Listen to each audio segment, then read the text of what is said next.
Michael Wittmann, el más famoso comandante de carros de combate del Tercer Reich. Fue el tanquista alemán más condecorado de la guerra. En Kursk, la más famosa batalla de carros de la historia, es punta de lanza de la ofensiva. Wittmann destruía uno tras otro. Nuestros carros ardían. Era un infierno. En Normandía, Wittmann se vale él solo para frenar el avance aliado. En cuestión de minutos, ese tanque alemán inutilizó a muchos carros británicos. La última batalla de Wittmann le convierte en una leyenda nazi. Para los alemanes, montar esa ofensiva era poco menos que un suicidio. Aunque han pasado 60 años desde la muerte de Wittmann, su legado, su aura, perdura.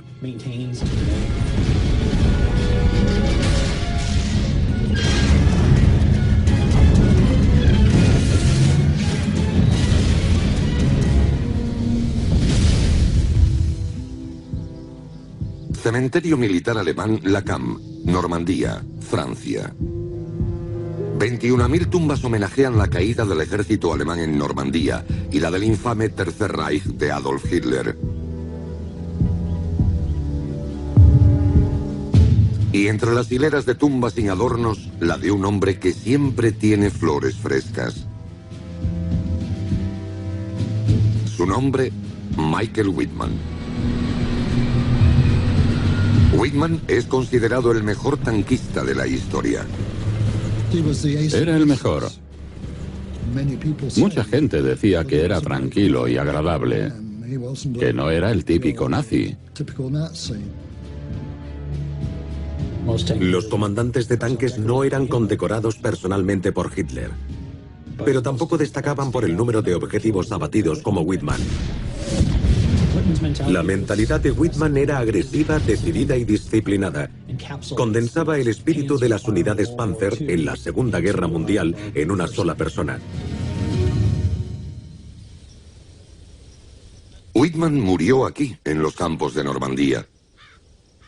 Pero su leyenda comenzó en los campos de Baviera. Nacido en 1914 en una granja al sur de Nuremberg, Wittmann era un chico de campo que disfrutaba de la sana vida al aire libre.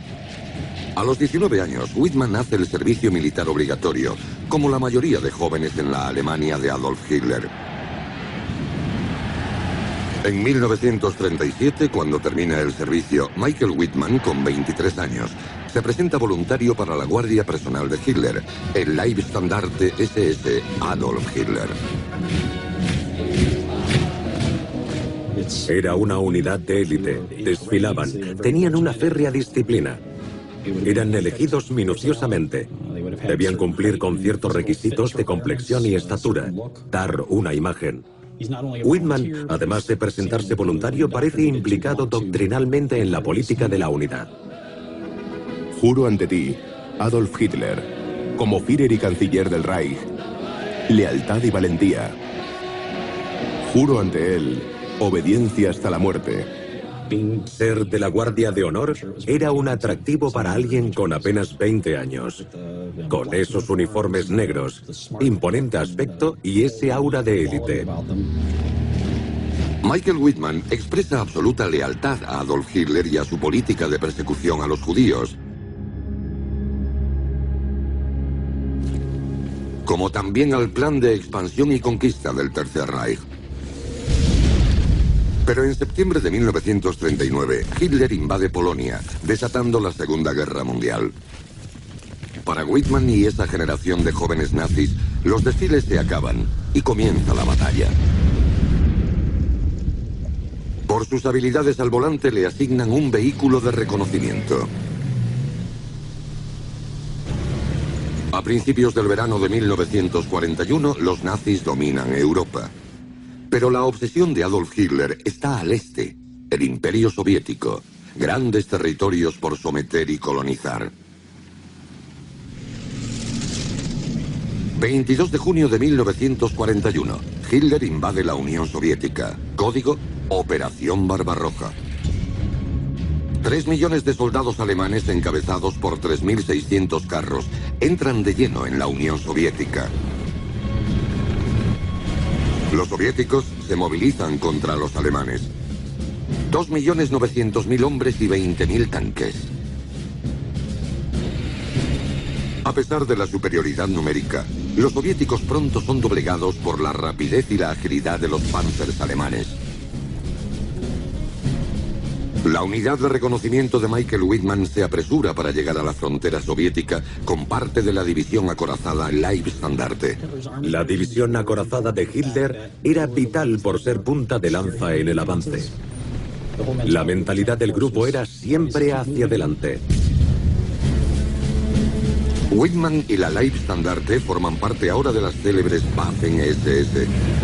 Las Waffen-SS tenían divisiones especiales como la Leibstandarte, que mantuvo su estatus elitista incluso durante la guerra. Los Panzers cruzan cientos de kilómetros a través de las defensas rusas, haciendo millones de prisioneros. Las Waffen-SS tenían fama de cometer atrocidades en el frente oriental. Más de 3 millones serán fusilados o morirán de hambre. 3 semanas después de la invasión, la Leibstandarte cerca la capital de Ucrania, Kiev.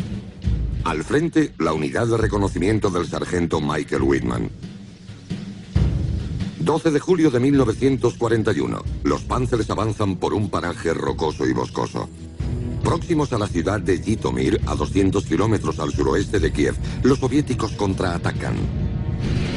Docenas de carros T-34 soviéticos se abalanzan sobre la Leibstandarte. Los T-34 suponen un revés para los alemanes.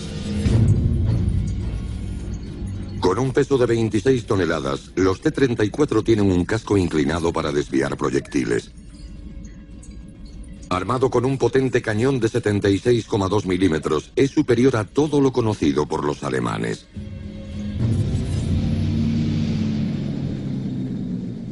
Las órdenes de Wittmann son reconocer las fuerzas enemigas en un Sturmgeschütz 3 o Stug.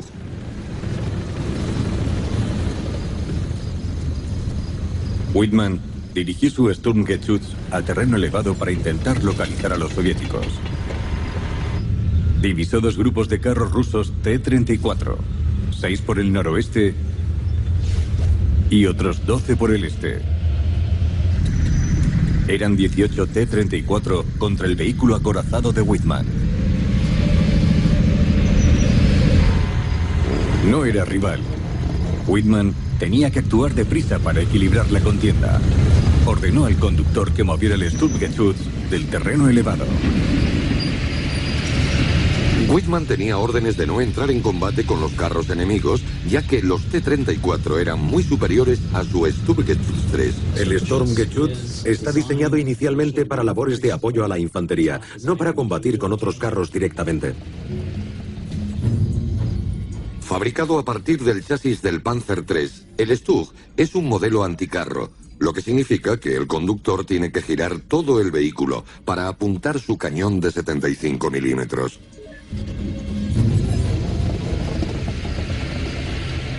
El cañón del Sturmgeschütz solo tiene un ángulo de giro de 24 grados.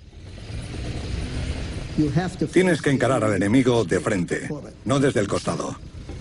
Si ves al enemigo, tienes que girar.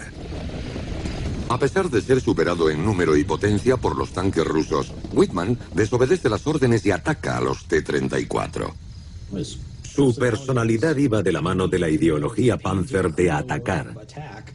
Era lo primero que tenía en su cabeza, la oportunidad de anticiparse. Cuando los T-34 avanzaban hacia la cima de la colina, la única esperanza de Wittmann era tender una emboscada.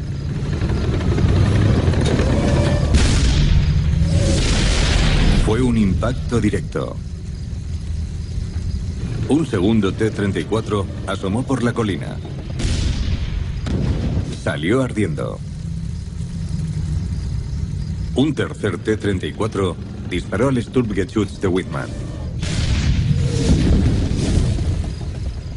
Los T-34 no eran tan certeros como los nuestros. O eso creíamos.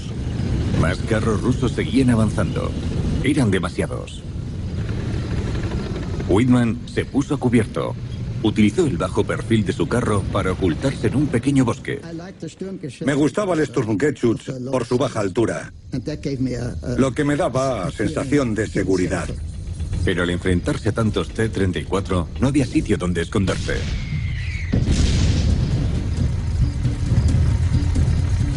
El conductor de Whitman giró el Stubb para apuntar a los rusos. Disparar tenía sus problemas por la imposibilidad de girar la torreta para apuntar. Tenías que girar todo el vehículo. De nuevo, su artillero hizo un blanco directo. El único punto débil del T-34 era la parte entre la torreta y el chasis, justo en ese hueco. Otro T-34 intentó alcanzar el fino blindaje del Sturmgeschütz. Whitman tuvo que girar rápidamente y disparar antes de que lo hicieran los rusos. Si puedes, dispara la oruga. Si alcanzas la oruga, da por seguro que empezará a girar en círculos. Gracias a su movilidad, Whitman empezó a igualar la contienda. Después, atacaron 3 carros enemigos. Whitman abrió fuego. Solo uno de los carros soviéticos logró escapar. 6 de los formidables T-34 fueron destruidos en pocos minutos.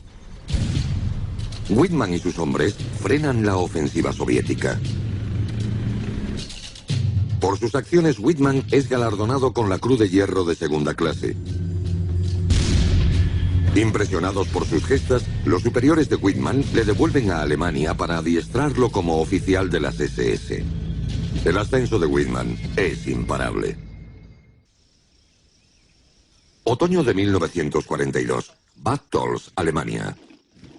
Michael Whitman comienza su preparación en la Academia de las Waffen-SS de Heinrich Himmler. El objetivo es formar una nueva élite militar, los futuros líderes del imperio nazi de Hitler.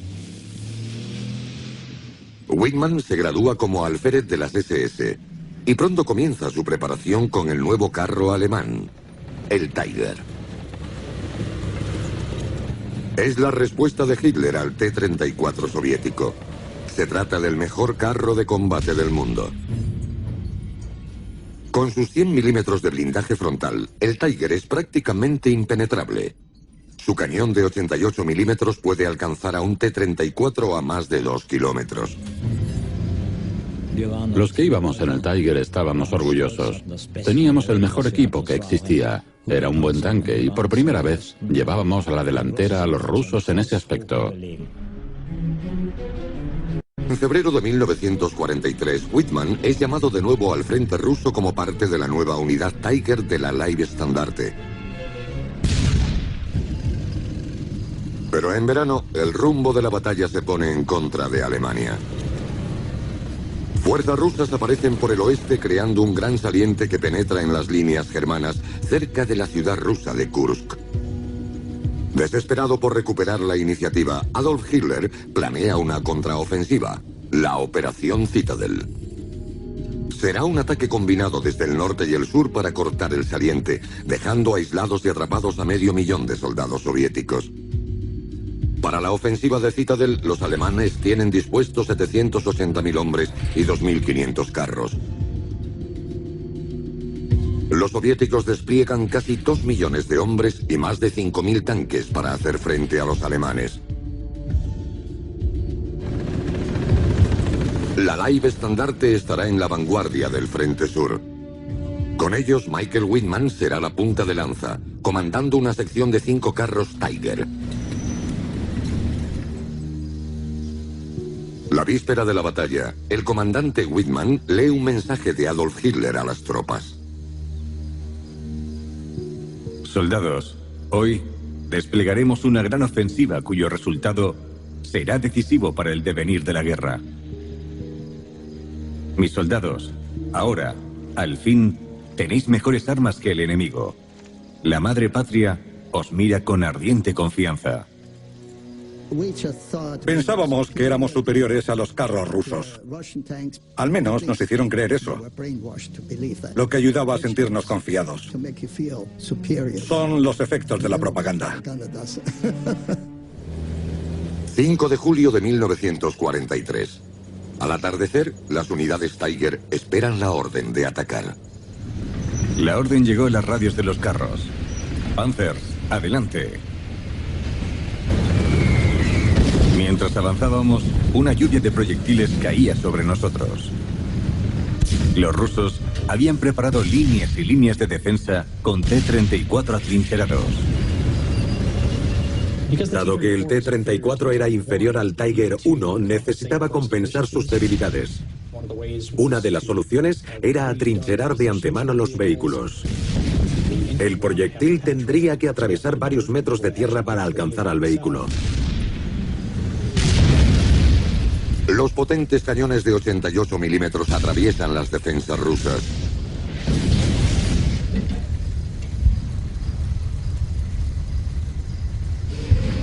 Los proyectiles rusos rebotan en el blindaje de los Tiger.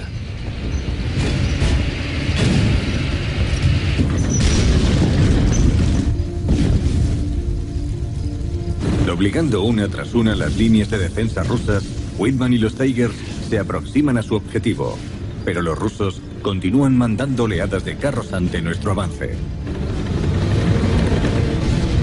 Nuevas presas para el cañón de Whitman.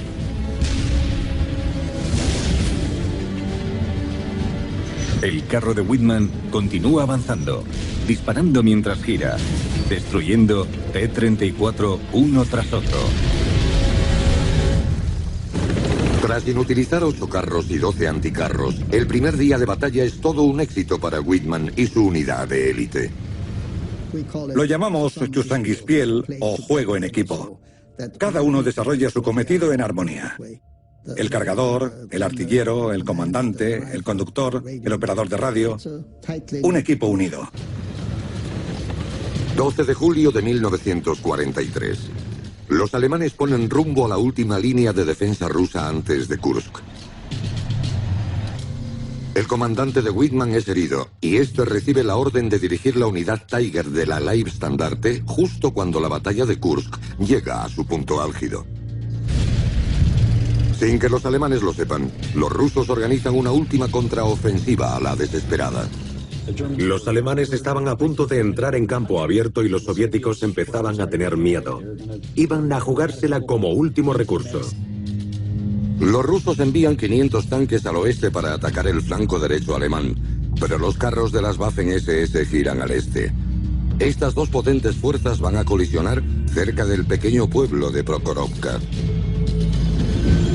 Al Alfred Whitman y a sus hombres se les ordena permanecer en terreno elevado.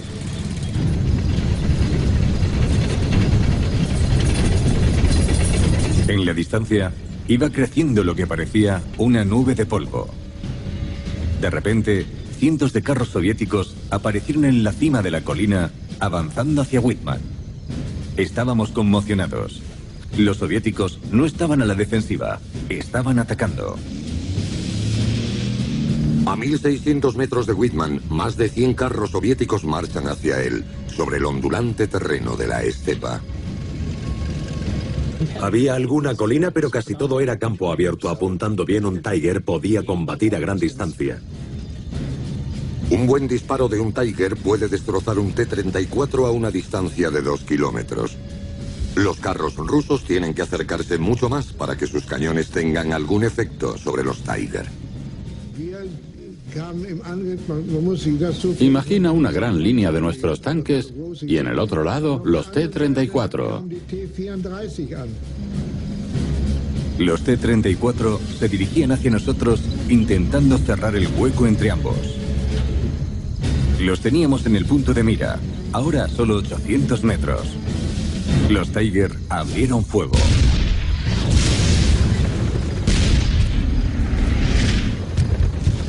Muchos tanques en una zona reducida para el comandante de un Tiger 1 sería como una galería de tiro al blanco. Los T-34 no estaban lo bastante cerca como para penetrar el blindaje de los Tiger, por lo que tenían que seguir avanzando directos hacia nuestra posición. Estaban ya a 700 metros. Se acercaban más. Y más. Los cañones de los Tiger no paraban de disparar, pero eran muchos T-34. No podían frenarlos. Y de repente estábamos frente a frente con los alemanes. Los rusos avanzan hacia la formación de las SS.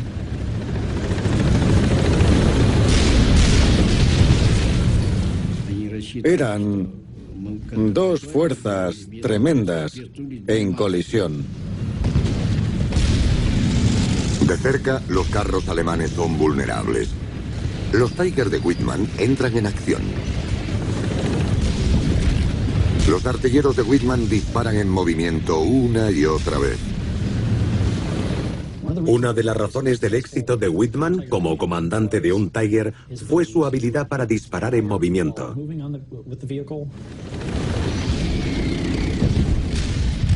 De esa forma no solo podían apuntar, sino que podían disparar más rápido. No era lo normal. Las ordenanzas alemanas recalcaban que los carros no dispararan en movimiento. Era un desperdicio de munición. Pero Whitman y sus hombres dominan esa técnica y le sacan provecho. Bajo el punto de vista de Whitman, Prokhorovka debió ser caótico. El hecho de disparar de cerca. El carro de Whitman es alcanzado 2 veces. Pero sigue combatiendo. Era una carnicería para todos. Tanque contra tanque. La batalla continúa durante horas. Los rusos sufren cuantiosas pérdidas. Pero logran frenar el avance alemán. Nuestros tanques ardían. Los tanques alemanes ardían. Era un infierno. La de Kursk fue una de las grandes batallas de tanques de la historia por el gran número de vehículos blindados en una zona tan pequeña. Nuestra unidad Tiger vivió una gran racha de victorias. En la batalla de Citadel Kursk, destruimos 151 carros enemigos. A pesar del éxito de las unidades Tiger, la feroz defensa rusa había detenido la ofensiva de Hitler. Los alemanes habían perdido la decisiva batalla de tanques en el frente oriental. De ahora en adelante, Michael Whitman combatirá por su supervivencia y por la de la Alemania nazi. En su tercer invierno en el frente oriental, el ejército alemán se bate en retirada. Los rusos los han empujado a 500 kilómetros de Kursk, de vuelta a Ucrania. La unidad Tiger de Michael Whitman combate desesperadamente en la retaguardia. Habían trasladado a las unidades Tiger de un sector a otro para intentar tapar las brechas abiertas por las fuerzas soviéticas para que las alemanas pudieran continuar con la retirada hacia el oeste. El rápido avance ruso deja las líneas soviéticas de suministro peligrosamente extendidas, haciendo de los convoyes de suministro una necesidad vital. 6 de diciembre de 1943. Whitman y su unidad, ahora asignada al 101 Batallón Panzer SS, está a punto de atacar un convoy de suministros soviético cerca de la ciudad de Brusilov. Pero entre el convoy y los Tiger se colocan baterías de vehículos anticarros rusos. El anticarro soviético de 76,2 milímetros es un asesino de tanques. Puede penetrar el flanco de un Tiger a una distancia de 1 kilómetro y deshabilitar su oruga.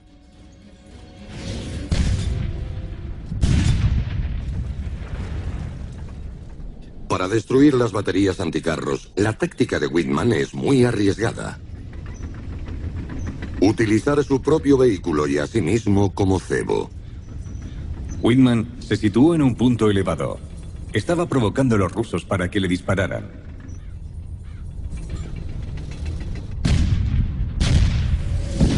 Picaron el anzuelo. Los cañones habían revelado sus posiciones.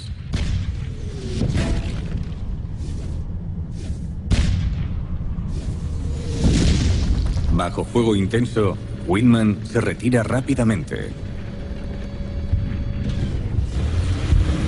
Nuestros Tiger corrieron a posicionarse en los puntos muertos de los anticarros, atacándolos antes que los rusos pudieran girarlos.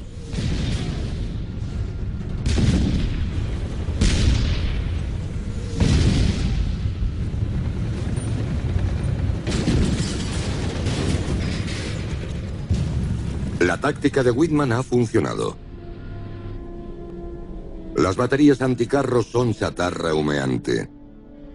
Pero su Tiger revela lo arriesgado de su jugada.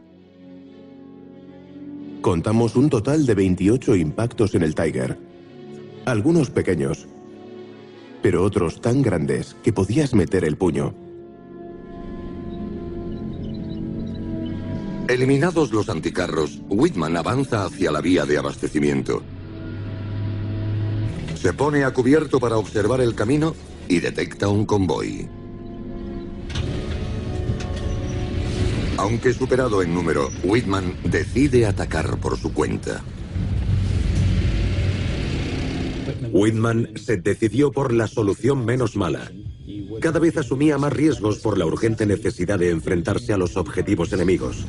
Como un lobo atacando a su presa. Inutiliza inmediatamente el carro de la vanguardia y el de la retaguardia, dejando el convoy atrapado en la carretera a su merced. Whitman destruyó al enemigo con una tremenda cortina de fuego artillero.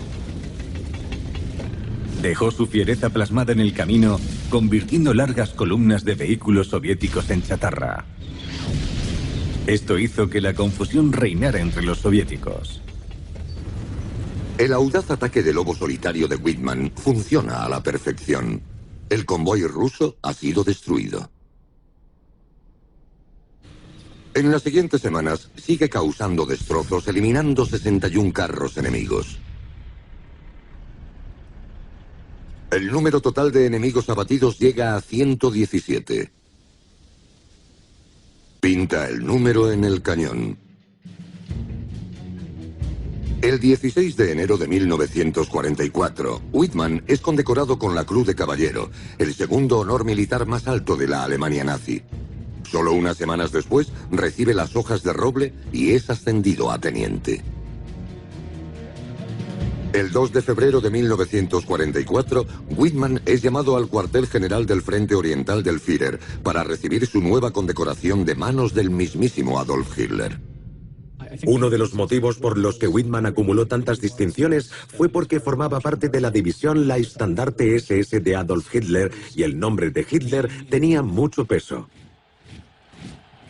Se le ordena volver a Alemania, donde sus gestas lo han hecho famoso. Pero el país que encuentra a su vuelta está en ruinas, a consecuencia de los bombardeos aliados. La vista de tanta destrucción sin sentido de nuestras ciudades hace que el corazón se estremezca. Los angloamericanos nos han enseñado a odiar. Verán cómo nuestro odio se transforma en energía. Solo deseamos tenerlos delante de nuestras armas. Nuestro lema se resume en una palabra: venganza. El desgaste de la guerra jugaba en contra de Alemania. Buscaban fórmulas para elevar la moral de la gente. Visitó la fábrica Henschel donde se producía el Tiger I y dio una arenga a los trabajadores. Creo que Whitman fue usado como propaganda por el partido nazi, pero él también estaba de acuerdo. Era otra forma de contribuir a la guerra. El Reich lo hizo un personaje célebre a propósito. Durante su gira triunfal por Alemania, Whitman se casa con Hildegard Burmester, de 19 años. La pareja recibe un regalo de bodas muy especial, el libro de Adolf Hitler, Mein Kampf. Hitler asistió a la boda de Whitman. Un as de los tanques en Alemania. Era una celebridad. Antes de planear la luna de miel para su joven esposa, Whitman recibe nuevo destino. Su mujer le acompaña, junto con su batallón Tiger, al castillo Elbeuf en Normandía, Francia. Michael Whitman pronto tendrá la oportunidad de vengarse de los enemigos de Alemania. El 6 de junio de 1944, las tropas aliadas desembarcan en Normandía. Hitler ordena a sus tropas Panzer retrasar a los aliados hacia el mar. La cabeza de playa aliada está a 200 kilómetros de distancia de Whitman y sus Tigers. Whitman comenzó el 6 de junio con 45 Tigers, lo que es todo un cumplido para el 101 batallón de las SS. Pero tardó 5 angustiosos días en llegar con su segunda compañía al campo de batalla de Normandía, después de que los imparables bombardeos aliados diezmaran sus fuerzas. Una semana después, solo estaban operativos 6 vehículos.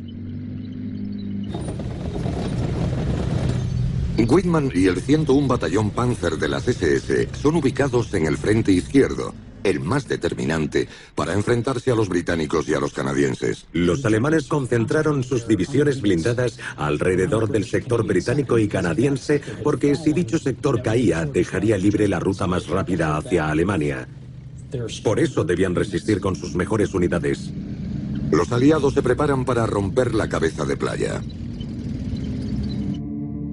Su plan es mandar a la 7ª División Blindada Británica hacia la estratégica ciudad de Caen a través de la ciudad de Villers-Bocage. 13 de junio de 1944. Refugiándose del bombardeo aliado, Whitman posiciona a los Tiger que le quedan en la espesura de árboles cercana a Villers-Bocage. La 22 Brigada Acorazada Británica avanzaba por la ciudad. La columna de carros británicos está a solo 200 metros de la posición de Whitman. Los británicos no saben que Whitman se oculta ahí, pero pronto lo averiguarán. Entonces un hombre apareció en el puesto de mando y dijo: Sturmführer, hay carros acercándose. No creo que sean alemanes. No tenía ni idea de que el enemigo aparecería de repente. Whitman vio su oportunidad cuando aparecieron los blindados británicos, todos en fila, aproximándose a su posición. Vi como los tanques americanos e ingleses pasaban a solo 150 o 200 metros de distancia. Nunca me había impresionado tanto la potencia enemiga como entonces. Whitman se enfrenta a 138 carros y vehículos blindados, con solo 6 tanques. No fue fácil dar la orden de atacar, pero sabía que era absolutamente necesario y decidí abalanzarme sobre el enemigo. La súbita decisión de Whitman se convertirá en leyenda.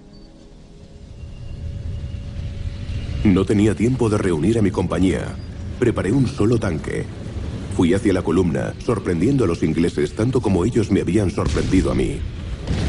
Inmovilicé primero a 2 carros por la derecha, luego a uno por la izquierda. Estando tan próximos, no había sitio para maniobrar. Después giré a la izquierda y ataqué a los vehículos acorazados de transporte en mitad del regimiento. Nunca abandonaron la carretera. Se sorprendieron tanto que huyeron, pero sin sus vehículos. Saltaron y yo disparé a los vehículos del batallón mientras conducía.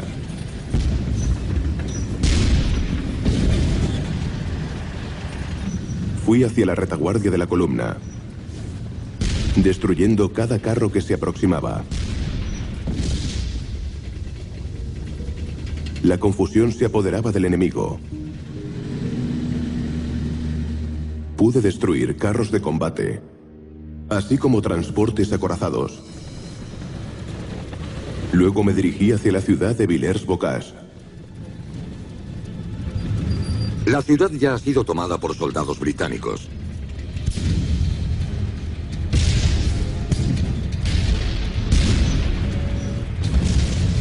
Whitman siguió con su ataque en solitario, destruyendo un total de 21 carros aliados.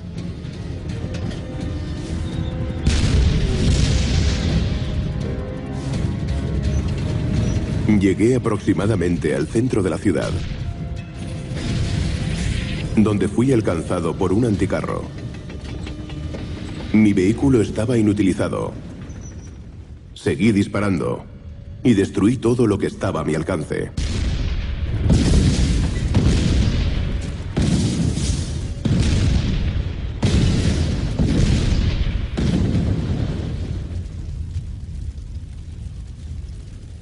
Después abandoné el tanque. La mortal acometida de Whitman ha durado apenas 15 minutos, pero ha desarmado a todo un regimiento enemigo. Inutilizar el solo una columna británica impidió durante 2 meses que los aliados tomaran la zona de Caen, lo que aumentó la valía de Whitman como comandante de Panzers. Los noticieros alemanes informan de la derrota aliada en Villers-Bocage. In den engen Straßen wurde eine stärkere amerikanische Panzereinheit gestellt und zusammengeschossen. Whitman es el tanquista más famoso del ejército alemán. Rund 1000 Pero al día siguiente el estrés de la batalla se refleja en su rostro. Whitman es felicitado por su éxito por el comandante del primer regimiento de Panzer SS, Sepp Dietrich, quien le recomienda para otra distinción. En julio, Whitman es de nuevo condecorado personalmente por Hitler, añadiendo esta vez 2 espadas a su cruz de caballero con hojas de roble. Whitman fue el tanquista más condecorado, no solo por su experiencia en el campo de batalla, sino también por el valor propagandístico que giraba en torno a su figura. Y así, Michael Whitman alcanza la cúspide de su fama en Normandía. Y es en Normandía donde su destino y su mito quedarán sellados. 8 de agosto de 1944, 2 meses después de Villers-Bocage. Michael Whitman ya es capitán, jefe de su propio batallón. Y mientras la carrera militar de Whitman asciende, el ejército de Hitler en Normandía está abocado a la destrucción. Los aliados lanzan un golpe definitivo, la Operación Totalize. Blindados canadienses y británicos barren 14 kilómetros de líneas alemanas por la carretera de Caen-Falaise y se dirigen al pueblo de Sinto. Mientras 300 carros aliados se abalanzan sobre Sinto, la 12 División Panzer SS tiene órdenes de frenar su avance. Acompañando a los restos de la 10ª división, el capitán Michael Whitman encabeza un pequeño grupo de Tigers. El jefe de la división, el coronel Kurt Meyer, ordena una contraofensiva inmediata. Los Tiger de Whitman estaban listos tras el cerco de protección al este de Sinto. Teníamos que arriesgarnos a atacar para ganar tiempo. Era poco menos que un suicidio para los alemanes. Pero así hacían las cosas. Si eran alcanzados, contraatacaban inmediatamente. Whitman se queda en reserva, aunque insiste en liderar el ataque. Le di la mano a Michael Whitman. Michael se reía como un niño cuando se subía a su Tiger. Kurt Meyer sabe que la situación es desesperada. Michael me dijo, debo participar en el ataque. Los demás oficiales apenas pueden hacerles frente. Michael Whitman se dispone a entrar en combate, con solo 8 carros alemanes marchando contra 300 carros aliados. No creo que Whitman fuera un fatalista, ni que pensara en morir y quizás ese era el mejor sitio para hacerlo. Whitman y probablemente sus hombres no pensaban tanto en su propia seguridad como en el valor global de su esfuerzo en la guerra. Lo que Whitman no sabe es que un peligro oculto le acecha a ambos lados de la carretera de Caen-Falaise. Carros británicos de la Northamptonshire Yeomanry están apostados en los bosques de su derecha. Los canadienses de la Sherbrooke Fusiliers se esconden tras la pared de su izquierda. Íbamos conduciendo, Michael por la derecha y yo por el lado izquierdo. A unos 800 metros a la derecha de Michael había un bosquecillo sospechoso. Los tanques británicos, ocultos en el bosque, observan a Whitman. Eran cuatro Tigers que venían por nuestro lado de la carretera. Los canadienses de los Sherbrooks estaban, tal como yo los veía, bastante más cerca, pero al otro lado de la carretera. Los carros canadienses se esconden de Whitman tras un gran muro. Nos escondimos tras un muro de ladrillos. Estábamos razonablemente a cubierto. Tiramos el muro lo suficiente para sacar el cañón y moverlo con soltura. A la derecha, podía ver los primeros carros alemanes saliendo de Sinto. Recuerdo cómo la radio empezó a transmitir: "Los veo, los veo". Esos 3 Tiger estaban enfrente de nosotros a unos 1100 metros de distancia. Mi comandante dijo: "Esperad hasta que estén a 700 metros". Condujimos 1 kilómetro o 1,5 kilómetros. Empecé a ponerme nervioso. Los aliados no solo contaban con el elemento sorpresa, también con un nuevo tanque, el Sherman Firefly. El Firefly, equipado con un potente cañón de 76,2 milímetros, puede penetrar acero de 130 milímetros, suficiente para hacer añicos el blindaje de un Tiger.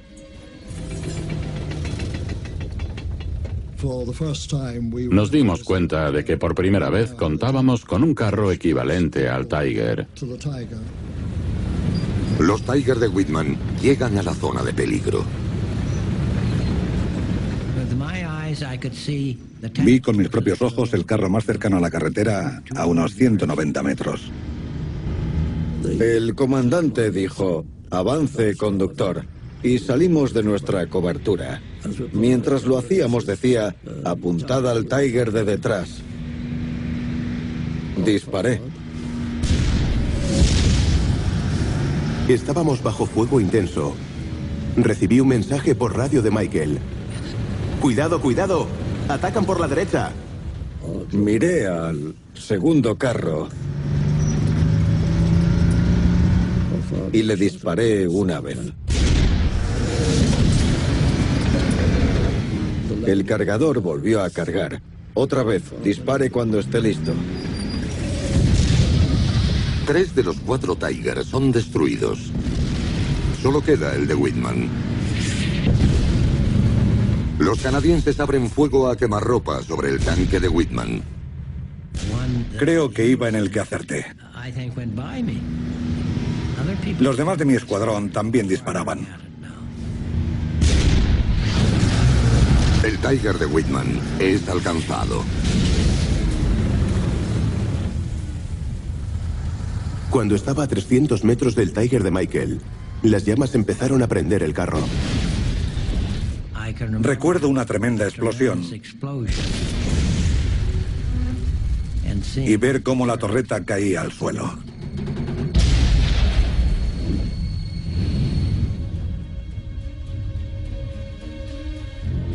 ...8 de agosto de 1944... Michael Whitman había librado su última batalla. Probablemente sus últimos pensamientos cuando iba por la carretera fueron: allá voy, Valhalla, como un último deseo. Debía saber de antemano que no iban a ganar. 25 de agosto. Días después de la muerte de Whitman, el ejército alemán en Normandía es derrotado. Muchos de los soldados de Hitler están enterrados en Normandía, en el cementerio militar alemán La Camp. Algunas tumbas rememoran el inesperado fin del imperio nazi. Aunque la de Michael Whitman aún es honrada. Creo que hay una cierta mitología en torno a las experiencias de combate de Michael Whitman.